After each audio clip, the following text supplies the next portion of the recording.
And welcome back. Well, happy to have with me today Christopher Gonzales. And Christopher is running for Congress, that 45th District, because that's what we're in.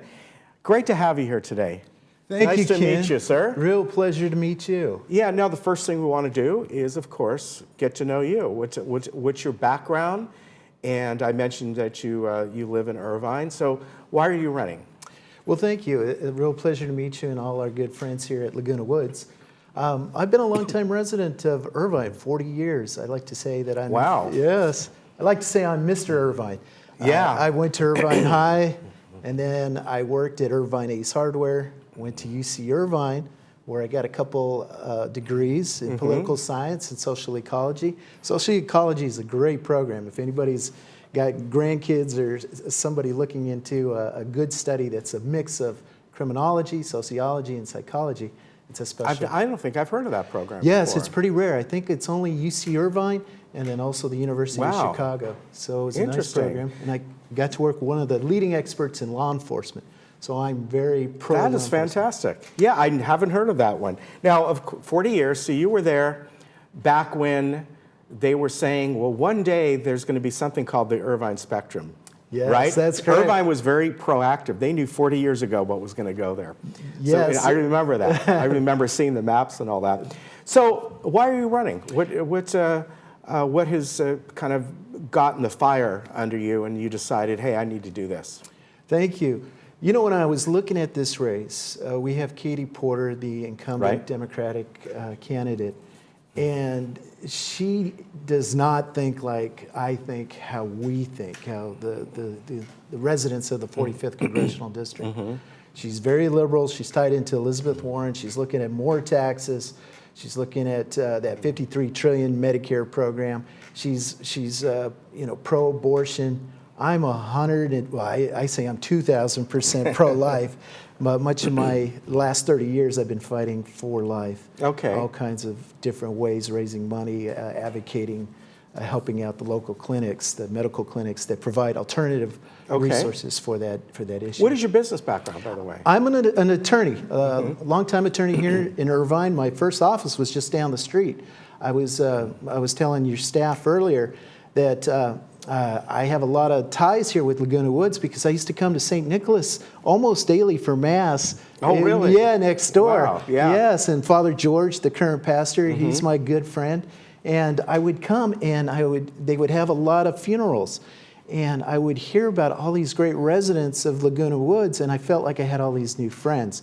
And I was really, pleased to hear about the stories of their service through our community in the United States. There was a lot of veterans. Yes. Yes. I, too, am a veteran. Great. I served in the United States Army. I was a first lieutenant. Loved every single day, and it was a great pleasure to be in the uniform. Well, thank you for your service. Oh, yeah, thank you. So let's kind of get back to some of the issues, and one of your big issues is advancing the middle class. And we spoke right before you came on.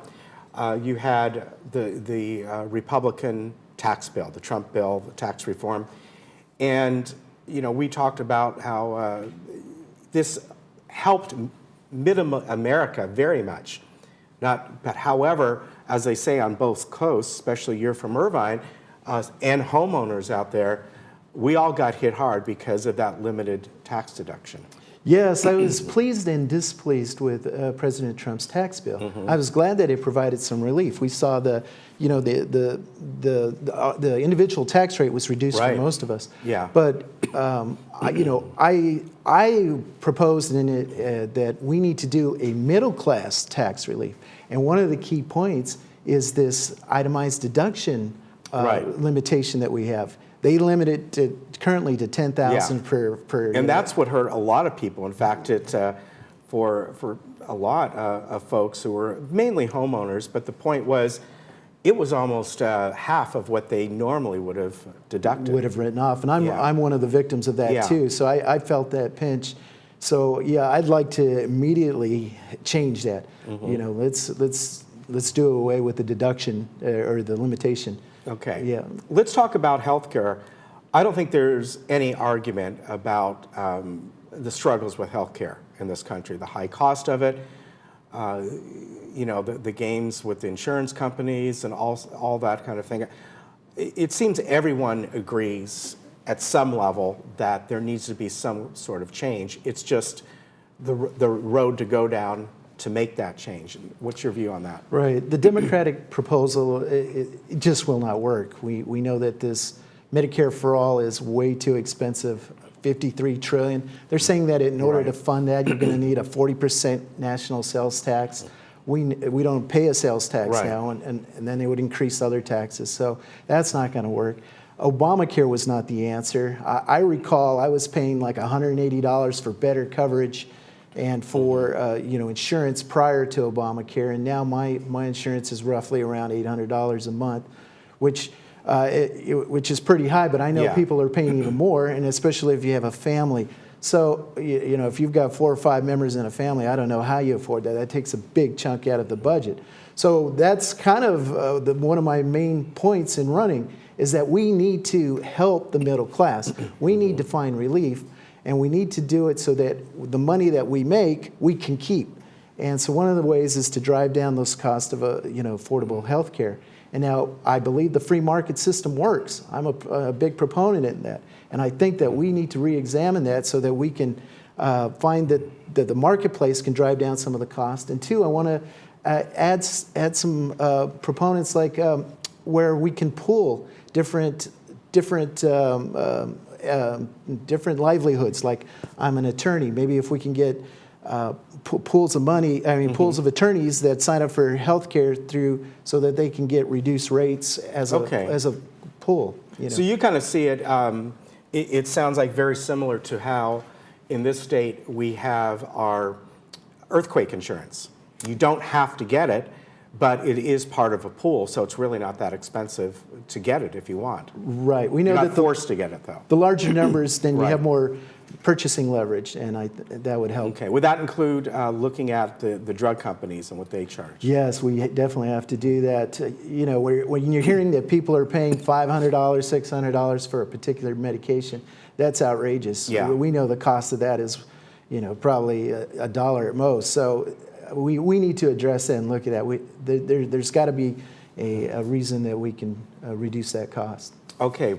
I know you're a big proponent of preserving our constitutional rights, our freedoms, and it does seem in many ways that those are, what you can say, what you can do, are kind of being taken away. How do you look at that?